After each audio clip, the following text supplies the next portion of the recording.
किसी गांव में टुनटुनी नाम की चिड़िया रहती थी। टुनटुनी बहुत ही गरीब थी। वो सेठ बंटीलाल के खेतों में देखभाली करने का काम करती थी। सेठ रोजाना टुनटुनी से अपने खेत के बारे में जानने के लिए खेत पर जाया करता था। सेठ अपने खेत में जामुन की खेती करवाता था, जिसकी देखभाल टुनटुनी करती थी। एक दिन की बात है, टुनटुनी खेत की रखवाली कर रही थी। तभी सेठ आता है और टुनटुनी से कहता है, अरे टुनटुनी, जामुन की खेती कैसी चल रही है, जरा बताओ तो। टुनटुनी कहती है, जी मालिक, अच्छी चल रही है। सेठ कहता है, कल जो मैंने बीज दिए थे उसे बो दिया तुमने? टुनटुनी कहती है, जी मालिक, थोड़े बचे हैं, बाकियों को बो दिया मैंने। ये बीज तो बड़े ही अच्छे थे। सेठ जामुनों की खेती अच्छी देखकर वहां से चला जाता है। टुनटुनी देखती है कि जामुन के पौधों में जामुन के ढेर सारे गुच्छे लटक रहे हैं। टुनटुनी शाम तक अपना काम खत्म करके अपने घर चली जाती है। अगले दिन जब वो खेत पर वापस आती है तो देखती है कि जामुन के कुछ गुच्छे तो गायब हैं। वो कहती है, अरे, ये जामुन के गुच्छे कम कैसे लग रहे हैं? कल तो मैंने ढेर सारे देखे थे।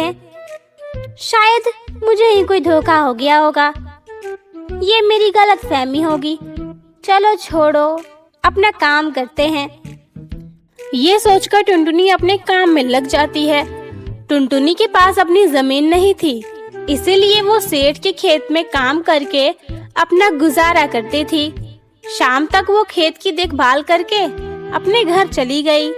अगली सुबह जब वो खेत पर आई तो जामुन के गुच्छे और भी कम लग रहे थे। टुनटुनी कहती है, ये जामुन इतने कम कैसे लग रहे हैं? इसका मतलब कल जो मैंने देखा था वो मेरा वहम नहीं था। कोई तो है जो जामुन की चोरी कर रहा है। अगर मैंने चोर को जल्दी नहीं पकड़ा तो मालिक मुझे काम से निकाल देंगे। आज मैं घर ही नहीं जाऊंगी। आने दो उस चोर को, आज मैं उसे अच्छा सबक सिखाऊंगी।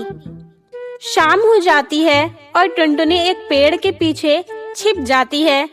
तभी वहां पर दो परियां आती हैं और अंगूर के गुच्छे तोड़कर ले जाने लगती हैं।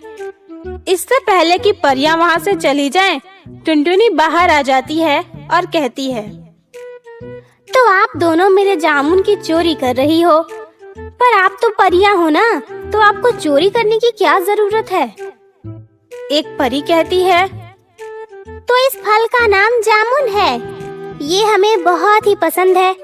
हमारे परीलोक में इसकी खेती नहीं होती, इसलिए हम तुम्हारे जामुन को तोड़कर ले जाते हैं। इस पर टुनटुनी कहती है, लेकिन ये खेत मेरा नहीं है, ये मेरे मालिक का खेत है। मैं तो बस इस खेत की देखभाल करती हूँ। कृपा करके आप जामुन की चोरी करना बंद कर दीजिए। अगर मेरे मालिक को चोरी के बारे में जरा भी पता लगा तो वो मुझे काम से निकाल देंगे। फिर मेरा क्या होगा? परी कहती है, हमें माफ कर दो, अब हम तुम्हारे जामुन की चोरी नहीं करेंगे, पर क्या तुम हमारी एक सहायता कर सकती हो? टुनटुनी कहती है, सहायता? कैसी सहायता? तो परी कहती है, तुम हमारे परीलोक चलकर जामुन लगा दो, इसके बदले हम तुम्हें ढेर सारे सोने के सिक्के देंगे। टुनटुनी खुश होकर कहती है, क्या, सोने के सिक्के? तो परी कहती है, हाँ, हम तुम्हें सोने के सिक्के देंगे।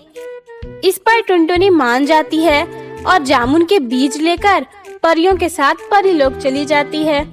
वहां जाने के बाद वो परीलोक की खूबसूरती देखकर बिल्कुल हैरान रह जाती है। वहां ढेर सारे रंग बिरंगे फूल थे जो बादलों पर उगे हुए थे। परियां कहती हैं, ये लो, इस बादल में जामुन की खेती करो।